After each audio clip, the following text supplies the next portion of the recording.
शुभ प्रभात। आप सभी का स्वागत है मेरे इस यूट्यूब चैनल में। मैं Chandrashekhar Rai, assistant professor, Kashi Sahu college Seraikela, department of history, Kolhan university. प्यारे हमारे सभी स्टूडेंट्स, पीजी सेमेस्टर 1 के आज हम पीजी सेमेस्टर 1 के लिए आज सिलेबस का डिस्कशन करेंगे कि आपको कौन कौन सा पेपर पढ़ना है। क्योंकि देखिए, कल ही कोल्हान विश्वविद्यालय के परीक्षा विभाग ने आपके परीक्षा के लिए तिथि जारी कर दी है कि आपके एग्ज़ाम कब होंगे। तो 6 जनवरी से आपकी परीक्षा स्टार्ट है। तो उसी को ध्यान में रखते हुए बहुत सारे बच्चे ऐसे होंगे जिनको सिलेबस पता नहीं होगा कि उनको क्या पढ़ना है, कौन कौन सा पेपर पढ़ना है, क्या उसमें पूछे जाएंगे। तो आज ये बहुत इम्पोर्टेंट वीडियो आपके लिए होने वाला है, आप इसको देखिएगा। और हम अब रोज़ डेली आपके लिए हर एक पेपर के लिए कुछ न कुछ आपको मैं प्रोवाइड करने का प्रयास करूँगा। क्योंकि ऑफलाइन क्लास अभी दिसंबर माह में एग्ज़ाम चलने के वजह से बाधित है। तो इसी को ध्यान में रखते हुए इस तरह का व्यवस्था किया जा रहा है। तो हमारे प्यारे बच्चे, आज हम सबसे पहले इसके जो पेपर हैं उसके विषय में चर्चा करेंगे। इसमें 5 पेपर आपको पढ़ना है सेमेस्टर 1 में। CC1, CC2, CC3, CC4 और CC5। देखिए, CC जो 1 है वो एक तरह से हिस्टोग्राफी है। उसका सिलेबस में लिखा ही है कॉन्सेप्ट ऑफ हिस्टोग्राफी। ठीक है। तो इतिहास जो लेखन है, इतिहास का जो कॉन्सेप्ट है वो क्या है, उसके विषय में आपको डिटेल पढ़ना है। इसमें क्या है, आपको सबसे पहले इतिहास का अर्थ समझना पड़ेगा। इतिहास का क्या अर्थ है, इतिहास का शुरुआत कैसे हुआ, इस वर्ड कहाँ से आया, इसको आपको अच्छे से समझने पड़ेंगे। इतिहास का वर्ड किसने दिया।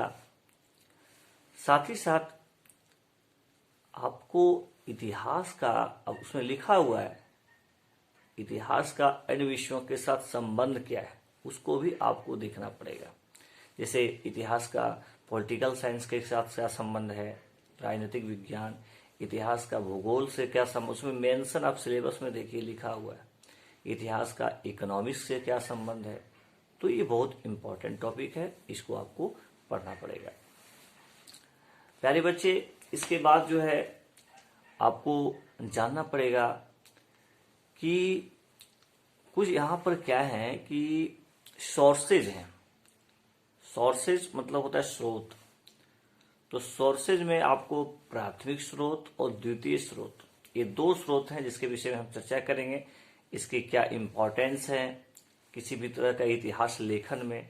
मान लीजिए हम इतिहास लिखना चाहते हैं, रिसर्च करना चाहते हैं, उसमें प्राइमरी सोर्स का क्या इम्पोर्टेंट है, सेकेंडरी सोर्स का क्या इम्पोर्टेंस है, ये बहुत इम्पोर्टेंट है। सपोज दैट कि आप यदि अकबर के विषय में इतिहास लिखना चाहते हैं तो अबुल फजल एक प्राइमरी सोर्स हो सकता है। मान लीजिए प्राचीन भारत का इतिहास लिखना चाहते हैं, मान लीजिए कहीं कोई अभिलेख मिल गया, जैसे प्रयाग प्रशस्ति मान लीजिए, चाहे अशोक का अभिलेख, तो मौर्य काल का इतिहास लिखने में अशोक का अभिलेख प्राथमिक स्रोत हो गया।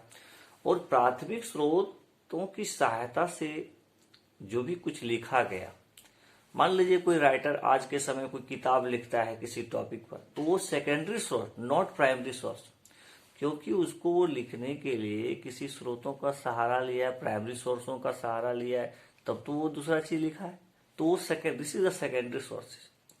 तो प्राथमिक स्रोत क्या है, द्वितीय स्रोत क्या है, इसमें क्या क्या चीज आते हैं, ये आपको पढ़ना है।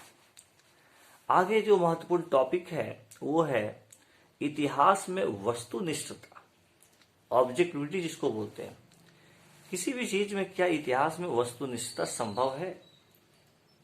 इससे आप किसी भी चीज को देखते हैं, घुमा फिरा कर लिखा रहता है, स्पष्टता नहीं होती है।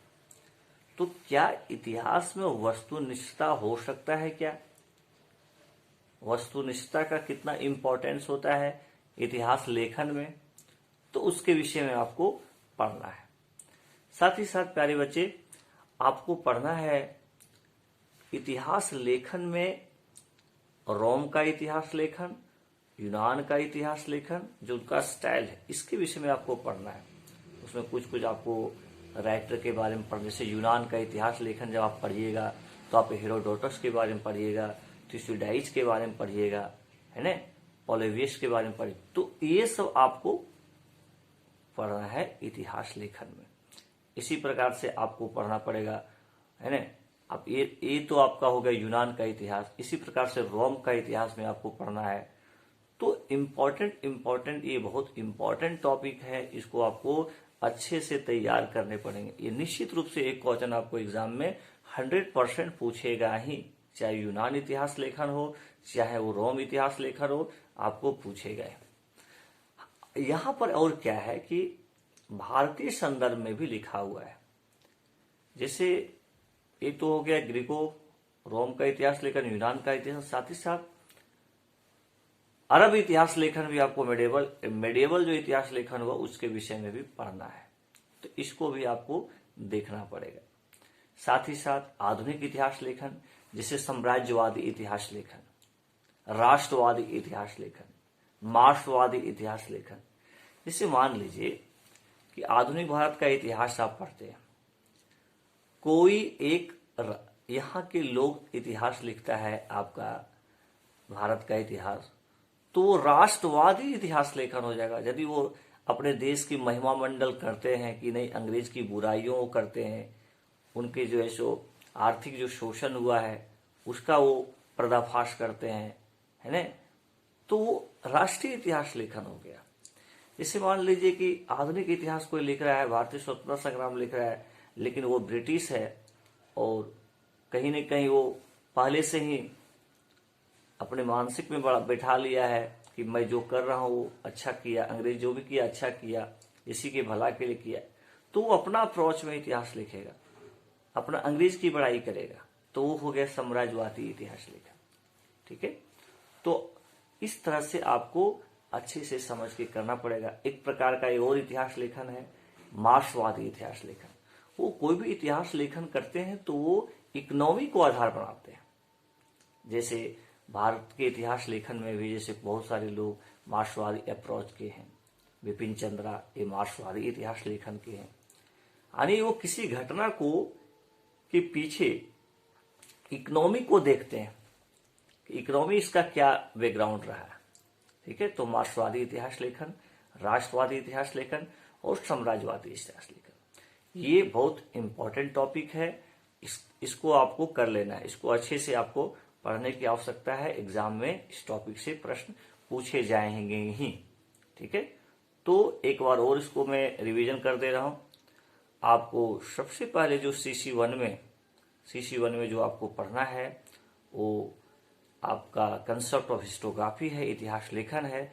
इसमें इतिहास का अर्थ, इतिहास का क्षेत्र, इतिहास का अन्य विषयों के साथ संबंध, ठीक है, और आपको आगे जो पढ़ना है वो पढ़ना है इतिहास में वस्तुनिष्ठता का क्या महत्व है, प्राथमिक स्रोत क्या है ना, द्वितीय स्रोत क्या है, इसका क्या इंपॉर्टेंस है, यूनानी इतिहास लेखन क्या है ना, रोम का इतिहास लेखन क्या है।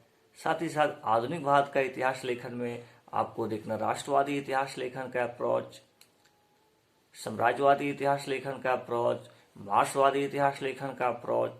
तो इस तरह से आप करते हैं तो आप आराम से जो भी क्वेश्चन आपको पीजी में पूछे जाएंगे CC1 में, आप आराम से उसका जवाब दे सकते हैं। प्यारे स्टूडेंट्स, आज हम इस वीडियो में आपको CC1 के विषय में आपको मैं बताने का प्रयास किया। इसको आप अच्छे से समझ जाइएगा। नेक्स्ट वीडियो में हम आपको CC2 के लिए, CC3 के लिए हर एक जो है सो आपको करना है। लेकिन आप एक समझ लीजिए, पहला पेपर में आपको CC1 में यही पढ़ना था, दूसरा में एंशियंट वर्ल्ड पढ़ना है जिसमें मिस्र की सभ्यता, बेबीलोन की सभ्यता, है ना, सुमेरियन की सभ्यता, चीन की सभ्यता, रोम का इतिहास। तो ये सब आपको पढ़ना है सेकेंड पेपर में। थर्ड पेपर में पढ़ना है उसी प्रकार से मध्यकालीन यूरोप, जिसमें आपको चर्च के विषय में पढ़ना रहेगा, है ना, वहां पर नगरों का उदय कैसे है उसको देखना पड़ेगा, चर्च और स्टेट के बीच संबंध को देखना पड़ेगा। ठीक है, तो ये आपको मेडिएवल यूरोप पे पढ़ना है। चौथा पेपर जो आपका है बहुत इंपॉर्टेंट है, उसमें आपको फर्स्ट वर्ल्ड वॉर पढ़ना है, राष्ट्र संघ के विषय में पढ़ना है ना, रशियन रेवोल्यूशन पढ़ना है, आर्थिक मंदी 1929 का पढ़ना है, नाजीवाद फांसीवाद जो इटली का जो आया उसमें है ना, किस प्रकार से तानाशाही शासन व्यवस्था स्थापित हुआ उसको आपको पढ़ना है, सेकेंड वर्ल्ड वॉर के क्या कारण थे उसको पढ़ना है। तो ये आपको पढ़ना है CC5। तो प्यारे स्टूडेंट्स, आज इस संक्षिप्त वीडियो में आपको मैं सिलेबस के विषय में CC1 के विषय में अच्छा से बताया। बाकी अन्य जो आपका पेपर है उसको मैं संक्षिप्त रूप से आपको बताने का प्रयास किया कि ये आपका टॉपिक है। और CC5 में, ये तो CC4 था कि आपको ये सब फर्स्ट वर्ल्ड वॉर वगैरह पढ़ना था, 20वीं शताब्दी का इतिहास, लेकिन आपको CC ये जो आपका है 5 में उसमें आपको इंडिया का पढ़ना है ना, एंशिएंट स्टेट इन इंडिया। इसमें आपको मौर्यन डायनेस्टी, गुप्ता डायनेस्टी, ये सब के विषय में आपको पढ़ने का प्रयास करना है। तो आज संक्षिप्त रूप से CC1 के लिए डिटेल में चर्चा किया, बाकी इनको संक्षिप्त में बताया। लेकिन आगे का वीडियो में आप लोग को मैं इस तरह का टॉपिक का वीडियो बनाने का प्रयास करूंगा और सिलेबस को भी बहुत अच्छे से आपको समझाने का प्रयास करूंगा। Thank you very much.